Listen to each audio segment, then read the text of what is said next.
السلام علیکم ورحمۃ اللہ وبرکاتہ۔ الحمد للہ رب العالمین والعاقبۃ للمتقین والصلاة والسلام علی سید الاشرف الانبیاء والمرسلین وعلى آلہ الطیبین الطاہرین واصحابہ اکرمین الاکرمین اجمعین، اما بعد فقد قال اللہ تبارک وتعالی فی القرآن المجید والفرقان الحمید۔ فاعوذ باللہ من الشیطان الرجیم، بسم اللہ الرحمن الرحیم۔ اقیموا الصلاة وآتوا الزکاة، وقال اللہ عز وجل الذین یکنزون الذهب والفضة ولا ينفقونها في سبيل الله فبشرهم بعذاب أليم۔ صدق اللہ العظیم۔ قال اللہ تبارک وتعالی فی شأن حبیبہ تعظیما وتکریما، ان اللہ وملائکتہ یصلون علی النبی یا ایہا الذین آمنوا صلوا علیہ وسلموا تسلیما، اللہم صل علی سیدنا محمد وعلی آلہ واصحابہ افضل صلواتک وعدد معلوماتک وبارک وسلم۔ تمام حمد و تعریف اللہ رب العالمین کے لیے ہے، جو ساری کائنات کا خالق و رازق ہے، اور اس کا لاکھ لاکھ احسان شکر ہے کہ اس نے ہمیں آخائی دو جہاں تاجدار مدینہ احمد مجتبیٰ محمد مصطفیٰ صلی اللہ علیہ وسلم کی امت میں پیدا ہونے کا اعزاز و شرف عطا فرمایا، اور لاکھوں کروڑ درود و سلام آخائی دو جہاں تاجدار مدینہ احمد مجتبیٰ محمد مصطفیٰ صلی اللہ علیہ وسلم پر، جن کو اللہ رب العزت نے سارے جہان والوں کے لیے رحمت کا ذریعہ بنایا، اور حضور ہی کے صدقے میں اللہ تبارک و تعالی نے ساری کائنات کو زینت اور وجود عطا فرمائی۔ حاضرین کرام، جیسا کہ آپ جانتے ہیں کہ ماہ رمضان المبارک کا دوسرا عشرہ چل رہا ہے۔ پہلا دہا رحمتوں کا وہ تو مکمل ہو چکا، اب جو دہا چل رہا ہے وہ مغفرت کا دہا ہے۔ اس میں اللہ تبارک و تعالی اپنے بندوں کو مغفرتیں عطا فرماتے ہیں، انہیں گناہوں سے بخششیں عطا فرماتے ہیں، اور جب بندے اس ماہ مبارک کی صحیح طور پر قدردانی کرتے ہیں تو اللہ تبارک و تعالی انہیں بے شمار نعمتوں سے سرفراز فرماتے ہیں۔ اور جیسا کہ پیارے آقا صلی اللہ علیہ وسلم نے ارشاد فرمایا کہ میری امت کی امان ماہ رمضان کی قدردانی میں ہے، یعنی جب تک میری امت ماہ رمضان کی قدردانی کرتی رہے گی تو وہ امن و امان کے ساتھ رہے گی، سلامتی اور عافیت کے ساتھ رہے گی، ہر طرح کی سرخروئی اور عزت اللہ تبارک و تعالی انہیں عطا فرماتا رہے گا۔ اور جب انہوں نے ماہ رمضان کی قدردانی کو چھوڑ دیا، اس کے احکامات کو چھوڑ دیا، اس میں عبادتیں کرنے کو چھوڑ دیا، تو پھر جان لیں کہ اللہ تبارک و تعالی ہر مقام پر ذلیل و رسوا کرے گا، ہر مقام پر رسوائی کا سامنا کرنا پڑے گا۔ تو یقیناً ماہ رمضان ہمارے لیے بڑی ہی برکتوں کا اور بڑی ہی رحمتوں کا موسم بہار ہے، اور اس موسم سے مومن ہمیشہ لطف اندوز ہونے کی کوشش کرتا رہتا ہے۔ اور یاد رکھیں کہ جب بندہ اس ماہ مقدس کی قدردانی کرتا ہے تو اللہ تبارک و تعالی اسے اپنے سائے رحمت میں جگہ عطا فرماتے ہیں۔ چنانچہ محدث دکن عبداللہ شاہ صاحب رحمۃ اللہ علیہ نے اپنی کتاب فضائل رمضان میں یہ واقعہ تحریر فرمایا ہے کہ ایک پادری تھے، یعنی آگ کی پوجا کرنے والے تھے۔ جب ماہ رمضان کا مہینہ آیا تو انہوں نے دیکھا کہ ان کا بیٹا بازار میں کھاتے پیتے پھر رہا ہے، کوئی کھانے پینے کی چیزوں کو استعمال کر رہا ہے، تو انہوں نے فوراً اپنے بچے کو مارا اور کہا کہ تو مسلمانوں کے رمضان کی قدردانی نہیں کرتا۔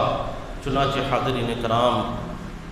بات آئی اور ختم ہو گئی۔ جب اس شخص کا انتقال ہوا تو کسی نے خواب میں اسے دیکھا کہ وہ جنت کے باغوں میں ٹہل رہا ہے، جنت کی باغوں کی سیر کر رہا ہے۔ تو پوچھنے والوں نے پوچھا کہ تو ایک مجوسی تھا، آگ کی پوجا کرنے والا تھا، اب یہ کیا معاملہ ہے کہ تو جنت کے باغوں کی سیر کر رہا ہے، جنت کے باغوں میں ٹہل رہا ہے؟ تو اس نے کہا کہ جب میرا زندگی کا آخری وقت آیا، میری زندگی کے جب آخری لمحات آئے، تو مجھے اللہ تبارک و تعالیٰ کی بارگاہ سے پیغام ملا کہ تو نے ماہ رمضان کی قدردانی کی ہے، ماہ رمضان کا ادب و احترام کیا ہے، ہم تجھے بے ایمان دنیا سے رخصت ہونے نہیں دیں گے، فوراً کلمہ پڑھ اور مسلمان ہو جا۔ تو وہی لمحہ تھا کہ میں نے کلمہ پڑھا اور مسلمان ہو گیا، دائرہ اسلام میں داخل ہو گیا۔ تو اللہ تبارک و تعالیٰ نے مجھے ماہ رمضان کی قدر کرنے کی برکت سے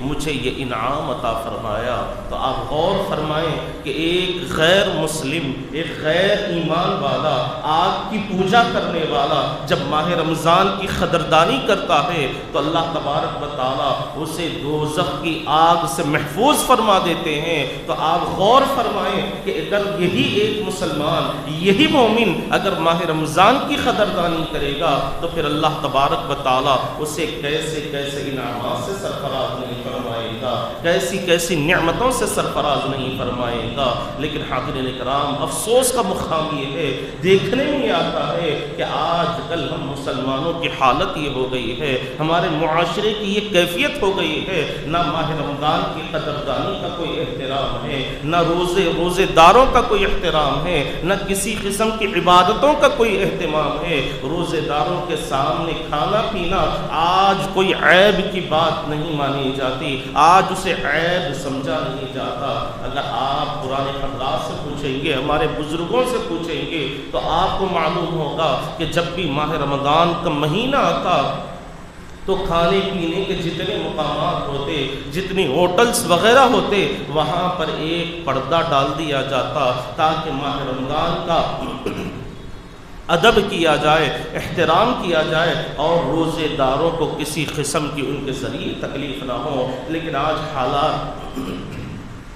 بالکل اس کے برخلاف ہے۔ آپ دیکھیں گے غیر تو غیر، اپنوں کی ہوٹلوں پر بھی کسی قسم کا کوئی اہتمام نہیں ہے۔ حضرت بانی جامع نظامیہ حافظ محمد انوار اللہ فاروقی علیہ رحمت و رضوان نے جب ماہ رمضان میں آپ نے یہ منظر کو دیکھا، اس حرکت کو ملاحظہ فرمایا، تو فوراً آپ نے حکم جاری فرما دیا کہ ہر کھانے پینے کے مقام پر ایک پردہ ڈال دیا جائے اور اس طرح ماہ رمضان کا احترام کیا جائے۔ تو یہ جو طریقہ شروع ہوا ہے، یہ بھی فیضان حضرت شیخ الاسلام بانی جامع نظامیہ حافظ محمد انوار اللہ فاروقی علیہ رحمت و رضوان ہی کا فیضان ہے۔ تو کہنے کی بات یہ ہے کہ حاضرین اکرام، ماہ رمضان کے مہینے میں ہمیں ہر طرح سے اس کی قدردانی کرنی چاہیے، روزے داروں کی بھی قدردانی کرنی چاہیے، ہر لحاظ سے اس ماہ مقدس میں اللہ تبارک و تعالیٰ کو راضی کرنے کی کوشش کرنی چاہیے۔ اور اسی میں اللہ تبارک و تعالیٰ نے ہمیں یہ بھی حکم فرمایا کہ اقیموا الصلاۃ وآتوا الزکاۃ، کہ تم نماز کو قائم کرو اور زکوٰۃ ادا کرو۔ اور ایک مقام پر اللہ تبارک و تعالیٰ کا ارشاد ہے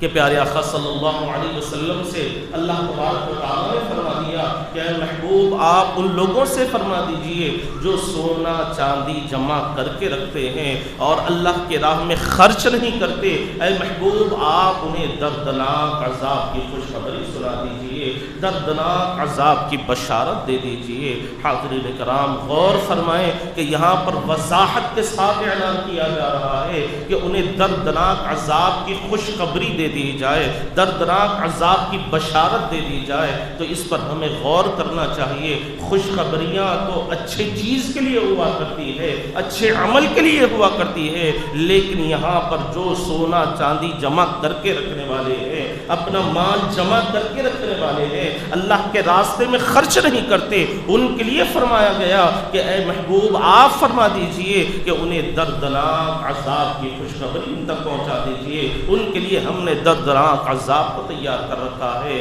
حاضرین کرام، زکوٰۃ اسلام کے 5 ارکانوں میں سے ایک رکن ہے، اور عبادت 2 قسم پر مشتمل ہے۔ ایک کا تعلق مال سے ہے، اسے عبادت مالی کہا جاتا ہے، اور دوسرے کا تعلق بدن سے ہے تو اسے عبادت بدنی کہا جاتا ہے۔ اور پھر مال مومن کے قبضے میں اللہ تبارک و تعالیٰ کی امانت کے طور پر موجود ہے، اس مال کو خرچ کرنے میں مومن اپنی مرضی کو شامل نہیں کر سکتا، اپنی مرضی کو داخل نہیں کر سکتا، بس اللہ کی مرضی کے مطابق اس مال کو اللہ کی راہ میں خرچ کر سکتا ہے، اللہ کی راہ میں اپنے مال کا صدقہ و خیرات دے سکتا ہے۔ اور پھر اس ماہ مبارک میں جو زکوٰۃ کی فرضیت کا اعلان کیا گیا، اس میں یہی بتلا دیا گیا کہ ہر اس شخص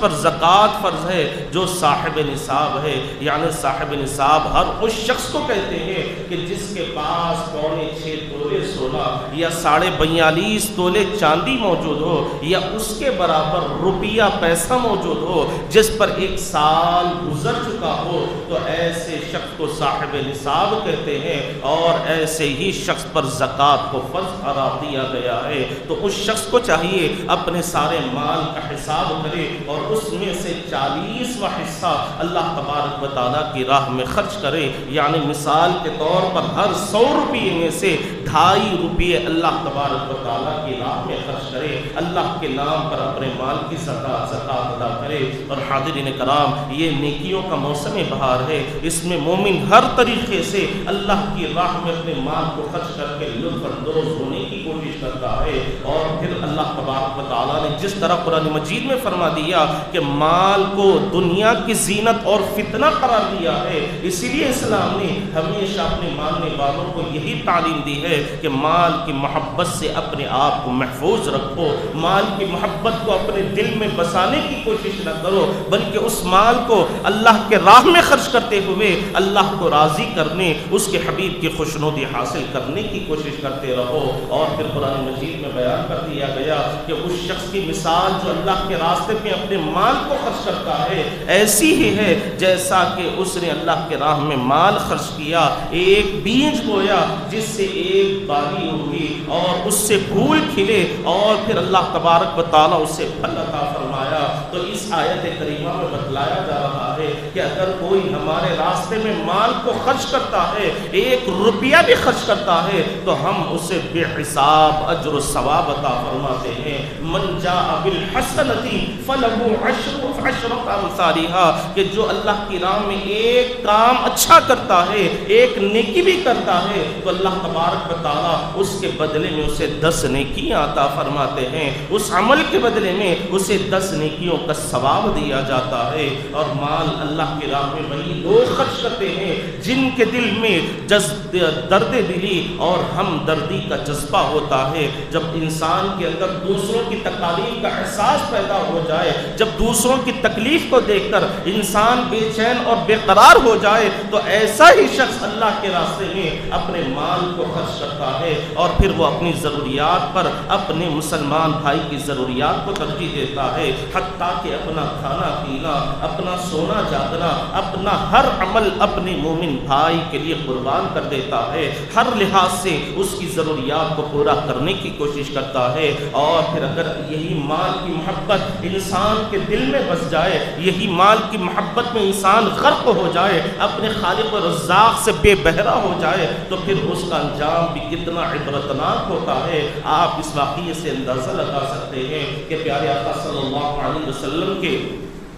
ایک صحابی تھے جو ہمیشہ مسجد ہی میں رہا کرتے تھے، اپنا سارا وقت مسجد ہی میں گزارا کرتے تھے، بڑے ہی غریب اور بڑے ہی مستحق شخص تھے۔ چنانچہ صحابی رسول ایک بار بارگاہ نبوی میں حاضر ہوئے اور پیارے آقا سے برکت کے لیے دعا کرنے کے لیے عرض کرنے لگے، تو آقا دو جہاں صلی اللہ علیہ وسلم نے انہیں مال کے نقصانات کے بارے میں بتلایا، لیکن انہوں نے بار بار اصرار کیا، تو آقا نے انہیں بکری بکریاں پالنے کی اجازت عطا فرما دی۔ جب حضور پاک علیہ الصلوۃ والسلام نے اجازت عطا فرما دی تو پھر ہر روز ان کے مال میں برکت ہوتی ہی گئی، ان کی بکریوں میں اضافہ ہوتا ہی گیا۔ اب وہ صحابی رسول جو ہمیشہ اپنا وقت مسجد میں گزارا کرتے تھے، اب حال یہ تھا کہ صرف جماعت ہی کے وقت میں مسجد کو تشریف لایا کرتے، اور جیسے جیسے بکریاں بڑھتی گئی ان کی مصروفیات میں اضافہ ہوتا گیا، اور پھر حال یہ ہوا کہ وہ صرف جمعہ ہی کے موقع پر مسجد کو آیا کرتے تھے،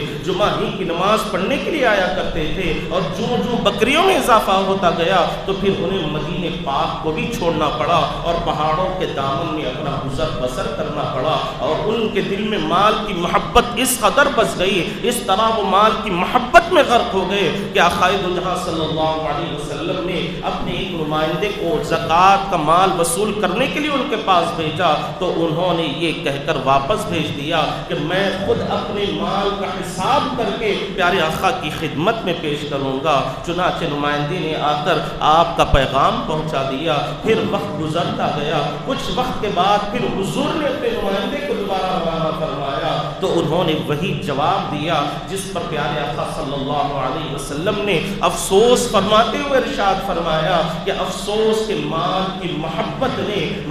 کی محبت نے حمامت المسجد کو حمامت النار بنا دیا، مسجد کے کبوتر کو دوزخ کا کبوتر بنا دیا۔ چنانچہ حاضرین کرام، جب حضور پاک علیہ الصلوۃ والسلام کے پردہ فرمانے کے بعد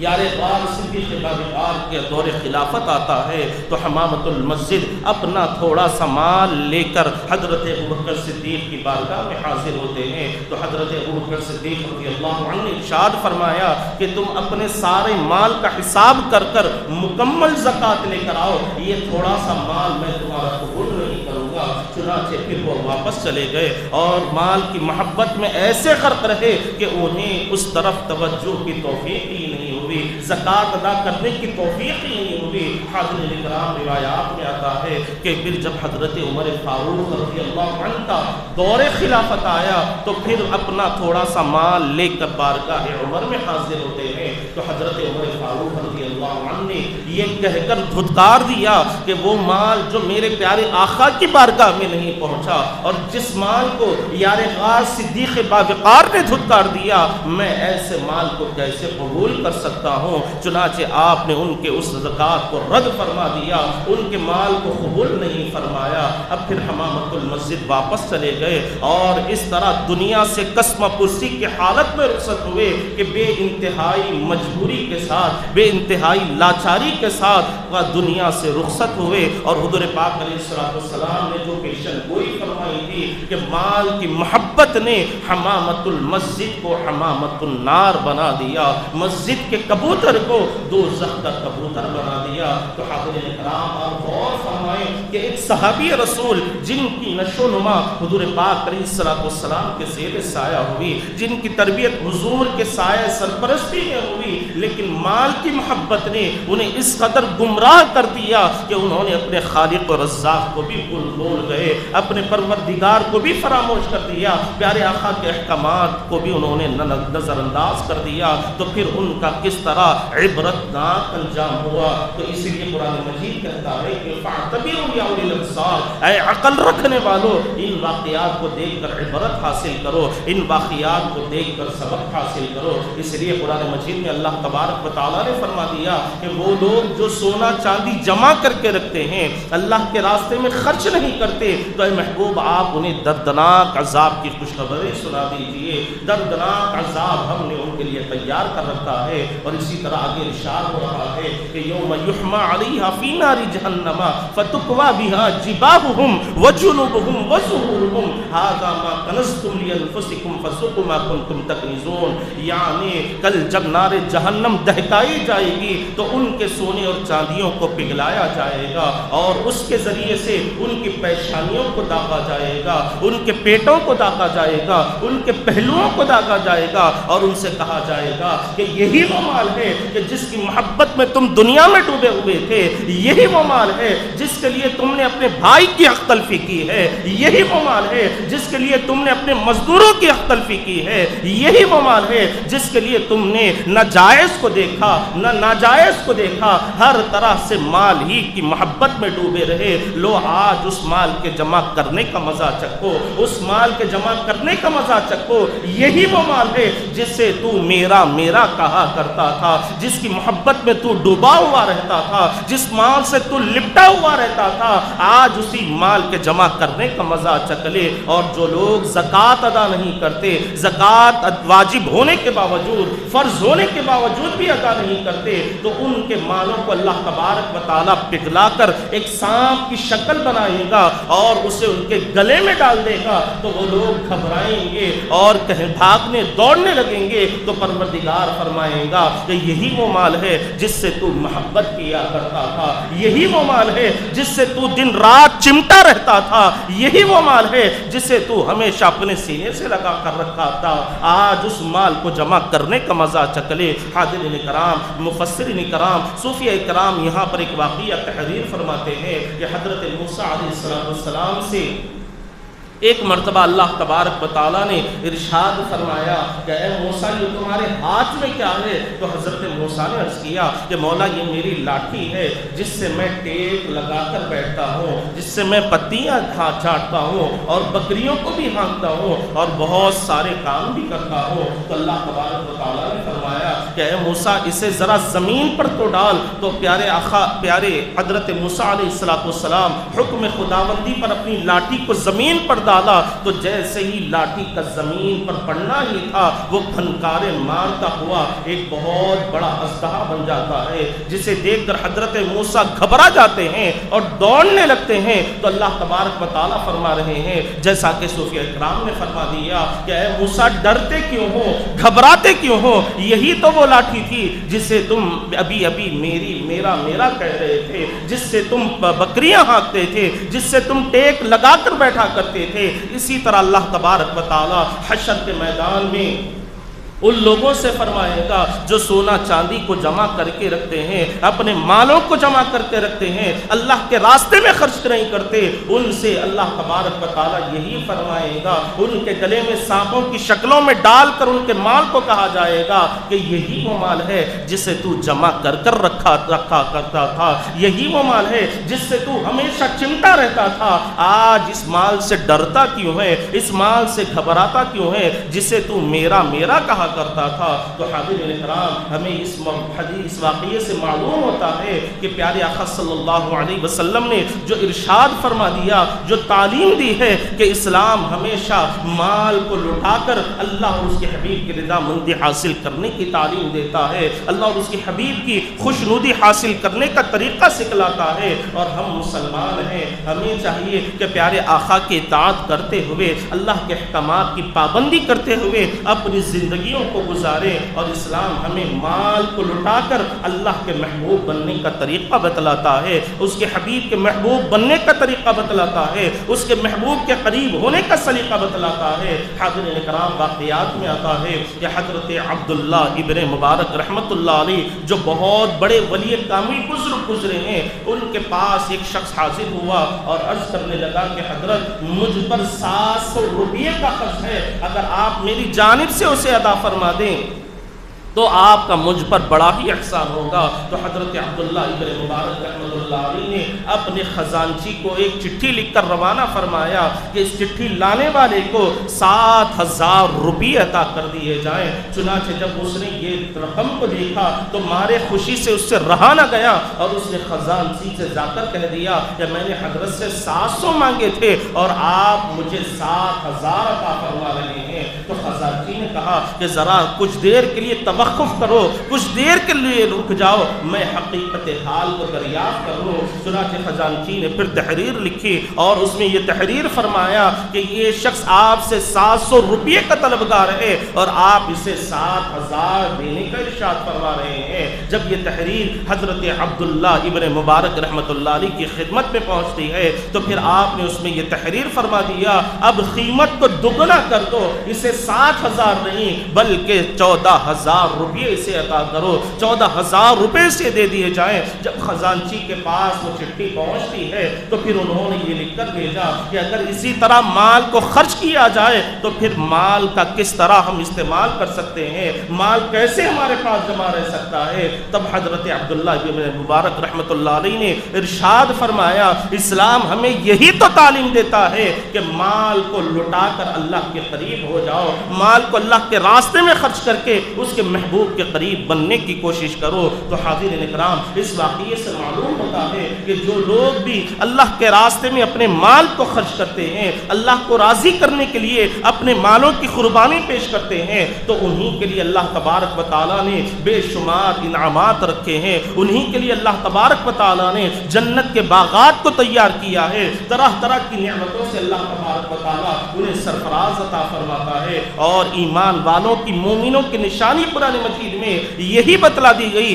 کہ وَمِمَّا رَزَقْنَاهُمْ يُنْفِقُونَ، ہم نے جو کچھ بھی دیا ہے اس میں سے وہ ہمارے راستے میں خرچ کرتے ہیں۔ تو یہ ایمان والوں کی کوالٹی ہے، ایمان والوں کی نشانی ہے۔ اور آج جب بھی اللہ کے راستے میں مال خرچ کرنے کی بات آتی ہے تو فوراً اگر آپ کسی کے سامنے جا کر کہیں تو وہ فوراً اپنی ساری ضروریات کو بیان کرنا شروع کر دے گا، اپنی مجبوریوں کو بیان کرنا شروع کر دے گا، اپنی ضروریات، اپنی حاجتوں کو بیان کرے گا، اپنے قرضوں کا ذکر کرنا شروع کر دے گا۔ اگر ایسے ہی شخص کے گھر میں کسی قسم کی کوئی تقریب ہو یا دعوت ہو، پیسے نہ بھی ہو تو وہ قرضہ لے کر اپنی دعوت کو مکمل کرے گا، اپنے گھر میں بڑے ہی عالیشان طریقے سے دعوت کو مکمل کرے گا۔ جب یہی بات اللہ کے راستے میں مال خرچ کرنے کی آتی ہے تو ہمیں اپنی ضروریات یاد آ جاتی ہیں، حاجتیں یاد آ جاتی ہیں، پریشانیاں یاد آ جاتی ہیں، ہر طرح کی ضروریات ہمارے سامنے آ جاتی ہے۔ حاضرین کرام، قرآن مجید میں اسی لیے تو اللہ تبارک و تعالیٰ نے ارشاد فرما دیا،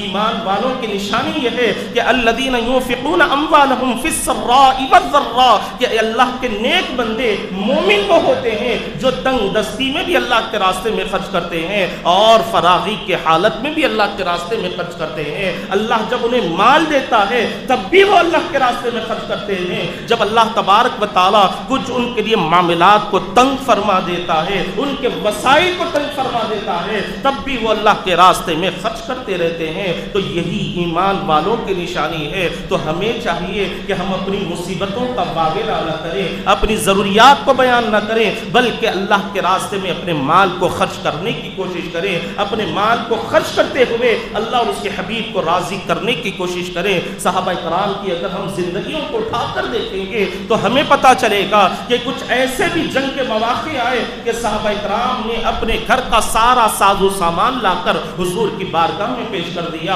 اور کچھ ایسے بھی تھے کہ جن کے پاس کچھ بھی موجود نہ تھا تو انہوں نے صبح سے شام تک مزدوری کی، اور جو مزدوری کے پیسے آئے وہ لا کر سرکار کی بارگاہ میں پیش کر دیے کہ یا رسول اللہ، یہ میری تمام پونجی ہے، آج کی میری کمائی ہے، اسے آپ اس جنگ کے لیے استعمال فرمائیں، اسلام کے لیے استعمال فرمائیں، شریعت مطہرہ کی حفاظت کے لیے استعمال فرمائیں۔ تو یہ صحابہ کرام کی قربانیاں ہیں۔ آج ہمارے پاس ہر طرح کا عیش و آرام موجود ہے، اطمینان و سکون کی زندگی گزار رہے ہیں، اور اچھے گھروں میں رہ رہے ہیں، اچھی گاڑیوں میں پھر رہے ہیں، اور بڑے بڑے بھاری فون استعمال کر رہے ہیں، قیمتی فون استعمال کر رہے ہیں۔ اگر آج ایک نوجوان کے پاس جو پڑھنے لکھنے والا ہے اس کے پاس بھی اگر دیکھیں گے تو 20 سے 25 ہزار کا فون آپ کو اس کے پاس نظر آئے گا، وہ 20 سے 25 ہزار کا فون استعمال کرتا ہوا نظر آئے گا، لیکن اسے یہ توفیق نہیں کہ اللہ کے راستے میں مال کو خرچ کیا جائے، اللہ کو راضی کرنے کے لیے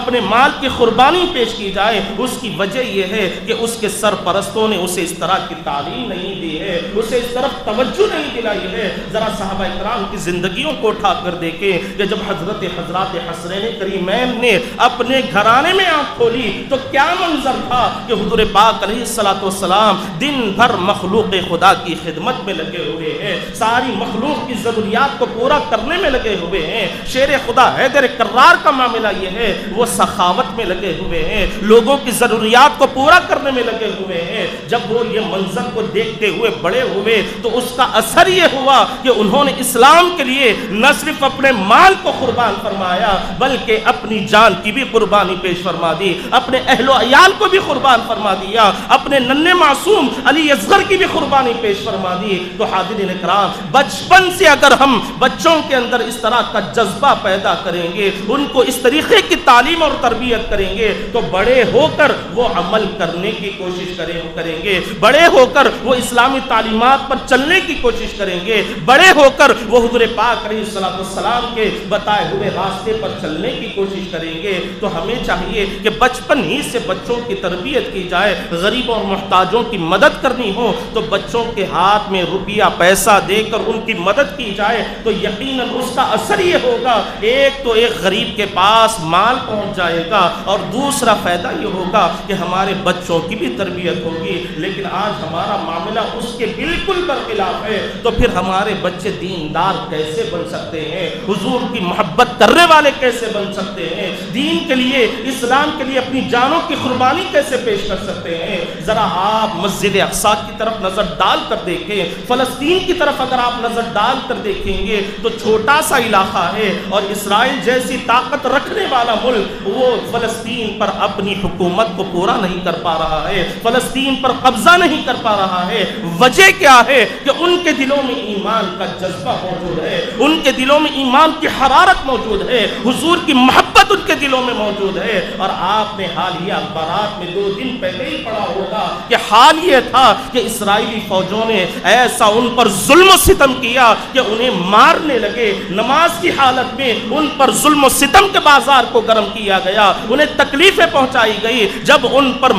ڈنڈے برسائے جا رہے تھے، انہیں زدوکوب کیا جا رہا تھا، تو وہ ایمان والوں کی حالت یہ تھی کہ زبان پر ایک ہی نام تھا، اللہ اللہ کہہ کر پکار رہے تھے، اپنے رب کو یاد کر رہے تھے، اپنے پروردگار کو یاد کر رہے تھے۔ یہ جذبہ ان کے اندر کیسا پیدا ہوا؟ اسی وجہ سے پیدا ہوا کہ بچپن سے انہوں نے اپنے ماں باپ کو دیکھا تھا، اپنے گھر کے بڑوں کو دیکھا تھا کہ مسجد کی حفاظت کے لیے اپنی جان کی پرواہ نہیں کرتے ہیں، مسجد کی حفاظت کے لیے اپنے مال کی پرواہ نہیں کرتے ہیں، اپنے اہل عیال کی پرواہ نہیں کرتے ہیں۔ آج فلسطین کے کئی ایسے مسلمان ہیں جو مسجد اقصی کی حفاظت کے لیے کئی سالوں سے جیل کی قید میں بند ہے، جیلوں میں بند ہے، قید کی زندگیوں کو گزار رہے ہیں۔ کئی نوجوان ہماری بہنیں ہیں جو مسجد اقصی کی حفاظت کے لیے آج جیل کی کال کوٹری میں قید ہیں۔ تو حاضرین کرام، اس سے بتلانے کا مقصد یہ ہے کہ اگر بچپن ہی سے بچوں کے اندر یہ جذبے کو پیدا کیا جائے گا، اسلامی تعلیمات ان تک پہنچائی جائے گی اور پیارے آقا کی سنتوں کو بتلایا جائے گا، تو بڑے ہو کر ان کے اندر یہ کیفیت پیدا ہو سکتی ہے، وہ بھی عمل کرنے کی کوشش کر سکتے ہیں۔ اگر آج ہم دنیا کی محبت ہی میں لگے رہیں گے، دنیا ہی کی ضروریات کو پورا کرنے کی فکر کریں گے، میں اور میرے گھر کا نعرہ لگاتے رہیں گے، میں میری بیوی بچوں کا نعرہ لگاتے رہیں گے، تو پھر آپ مجھے بتلائیں کہ دین کی خدمت کون کرے گا؟ دین کی جب قربانی کا وقت آئے گا تو کون آگے بڑھے گا؟ شریعت کی حفاظت کرنے کے لیے کون کھڑا ہوگا؟ تو حاضرین کرام، تمام باتوں کا خلاصہ کلام یہی ہے کہ بچپن ہی سے بچوں کو ایسی تربیت یافتہ بنا دے، ان کے دلوں میں حضور کی ایسی محبت پیدا کر دیں، ان کے دلوں میں حضور کا ایسا عشق کوٹ کوٹ کر بھر دیں کہ جب جان دینے کا وقت آئے تو جان کی قربانی پیش کرنے کے لیے تیار کھڑے نظر آئے، مال کی قربانی کا وقت آئے تو ہمارے بچے مال کو قربان کرنے کے لیے سب سے پہلے صف میں نظر آئے۔ تو حاضرین کرام، یہ اسی وقت ہو سکتا ہے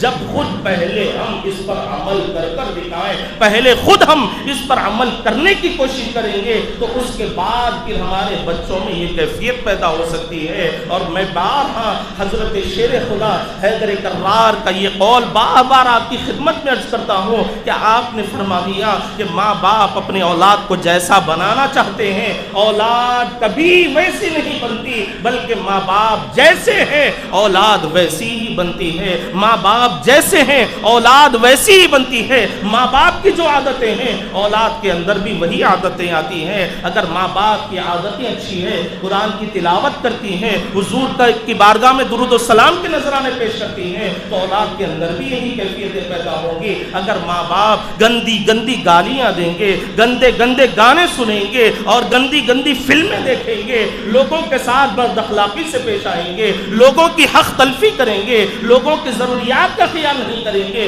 تو بچوں کے اندر بھی یہی کیفیت پیدا ہوگی۔ تو حضرت امام حسین رضی اللہ عنہ کی سیرت مبارکہ ہمیں یہی پیغام دے رہی ہے، اور پھر ایمان والوں کی نشانی بھی قرآن مجید میں یہی بتلائی گئی کہ وہ اللہ کے راستے میں اپنے مال کو خرچ کرتے ہیں، چاہے دن کا موقع ہو، رات کا موقع ہو، چھپا کر اللہ کے راہ میں مال خرچ کرنا ہو یا دکھا کر لوگوں کو ترغیب دلانے کے لیے مال کو خرچ کرنا ہو، تو وہ ہمیشہ اپنے مال کی قربانی دینے کے لیے تیار رہتے ہیں۔ اور ایسے ہی لوگوں کے لیے اللہ تبارک و تعالیٰ نے فرمایا کہ وَلَا خَوْفٌ عَلَيْهِمْ وَلَا هُمْ يَحْزَنُونَ، کہ ان کو کسی قسم کا حشر کے دن خوف ہوگا اور وہ نہ رنجیدہ ہوں گے۔ ہم نے ان کے لیے بے شمار جنت کے انعامات رکھے ہیں، ایسے انعامات جسے نہ کسی کان نے سنا، نہ کسی آنکھ نے دیکھا، نہ کسی کے دل میں خیال پیدا ہوا۔ تو حاضرین کرام، میری آپ تمام حضرات کی بارگاہ میں یہی گزارش ہے کہ اگر اللہ تبارک و تعالیٰ نے آپ کو مال عطا فرمایا ہے،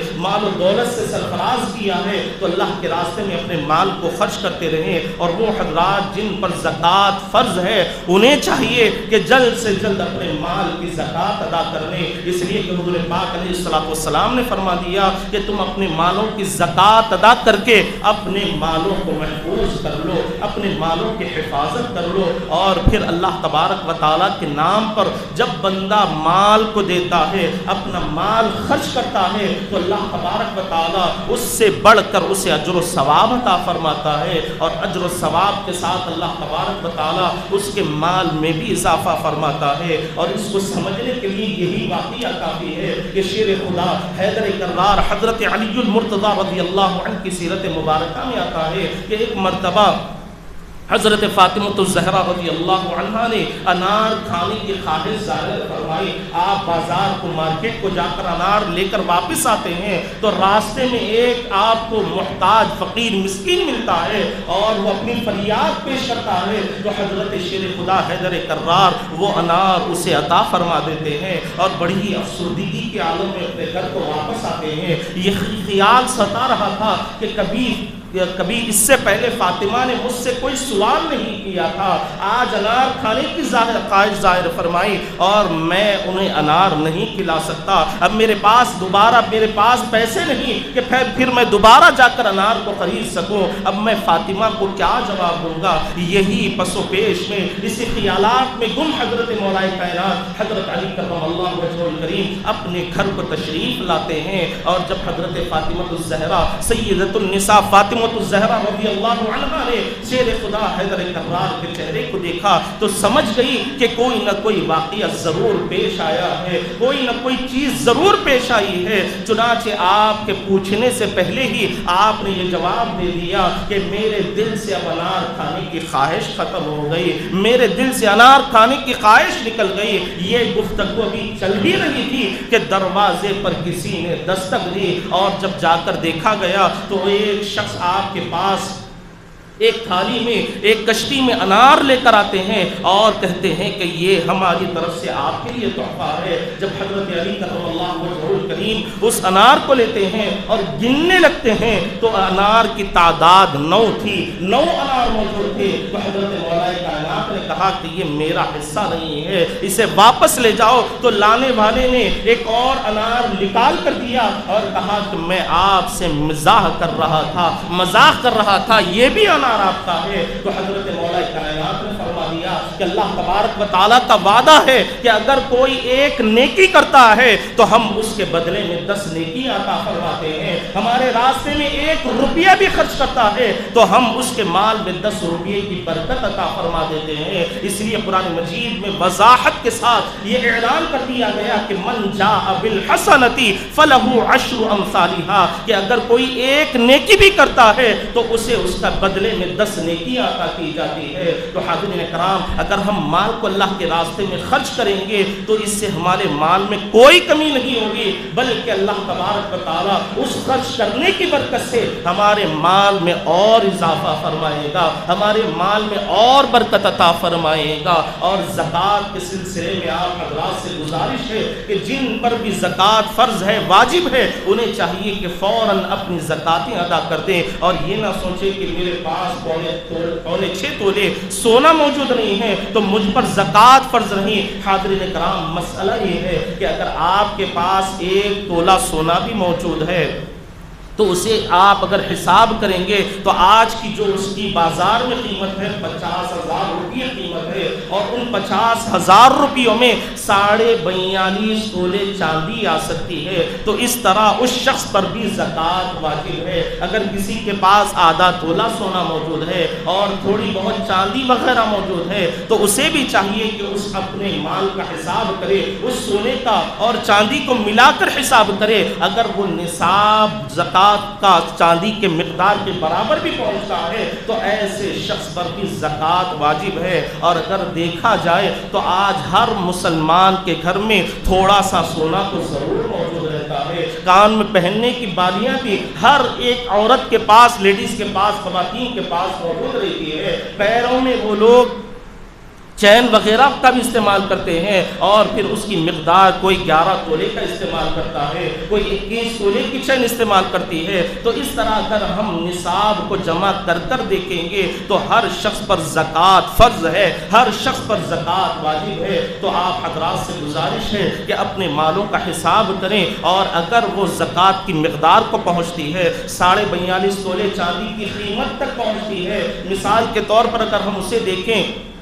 تو 20,000 یا 25,000 میں آپ کو 42.5 تولے چاندی مل جائے گی۔ تو اتنا تو مال ہر شخص کے پاس موجود ہے، تو اسے چاہیے کہ اپنے مال کی زکوٰۃ ادا کرے۔ اور جس طرح اللہ تبارک و تعالیٰ نے قرآن مجید میں ایمان والوں کی نشانی بیان فرما دیا کہ وَأَقِیمُوا الصَّلَاةَ وَآتُوا الزَّکَاةَ، کہ وہ نماز کو بھی قائم کرتے ہیں اور زکوٰۃوں کو بھی ادا کرتے ہیں، تو ہمیں اس فریضے کی ادائیگی میں پس و پیش نہیں کرنا چاہیے، بلکہ جتنا جلد ہو سکے اپنے مالوں کی زکوٰۃ ادا کرنے اور اللہ تبارک و تعالیٰ کی بارگاہ میں مقبول بننے کی کوشش کریں۔ آخر میں دعا ہے کہ جو کچھ کہا گیا، جو کچھ سنا گیا، اس پر اللہ تبارک و تعالیٰ ہم تمام کو عمل کرنے کی توفیق عطا فرمائے، اور ہمیں اپنے مال کو قربان کر کے اللہ کی بارگاہ میں محبوب بننے کی توفیق عطا فرمائے۔ وآخر دعوانا ان الحمد للہ رب العالمین۔